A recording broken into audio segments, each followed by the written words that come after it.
5 বছর পরে এত বড় ফ্যান সাথে দেখা হতে পারে, এরকম কাণ্ড যদি ব্যাপারটা শুরু থেকে বলি। চলো তো হ্যাঁ গাইস, তোমার সব কোন আশা করি অনেক ভালো আছো। তো আজকে যাচ্ছি হাট, আর যাচ্ছি দেখবে কিছু, হ্যাঁ এই যে ডেস্টিনেটারে যাচ্ছি। আর হ্যাঁ একটা থলেও নিয়ে নিচ্ছি, কেন অনেক শপিং এ মাল আসবে। তো তোমরা শুধু ভিডিওটা শেষ পর্যন্ত দেখতে তো অনেক মজা পাবে। হ্যাঁ তো তারপর আমাদের যে ডেস্টিনেটা নিয়ে বেরিয়ে পড়লাম, কিন্তু যে ডেস্টিনেটা খানিক তুই যাওয়ার পর দেখি তেল শেষ হয়ে, তাই একটা পেট্রোল পাম্পে এনে খানিক তেল আরে ভরে নিলাম। চলো এবারে বেরানো যাক। তো তোমরা শুধু ভিডিওটা শেষ পর্যন্ত দেখতে থাকো, অনেক মজা পাবে। হ্যাঁ গাছ, তো তারপর চলে এলাম হাটের কাছকে এসে দেখে এত ভালো রাস্তা, বেটে তো পুকুর গেছি, এখানে তো তেলিপে মাছ ছাড়লে চাষ করাবে। হ্যাঁ তো তারপর এত ভিড় হাটে।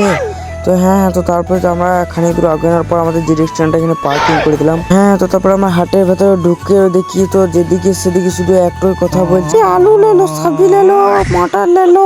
হ্যাঁ এইগুলো কি জিনিস এটা তোমরা কমেন্টে বলো। হ্যাঁ গাইস, ভিডিওটা অনেক লং হয়ে যাচ্ছে, আরো অনেক কিছু ক্লিপ আছে। তো এখানে মিনি ব্লগটা শেষ করলাম, আবার দেখা হচ্ছে পার্ট 2 এ।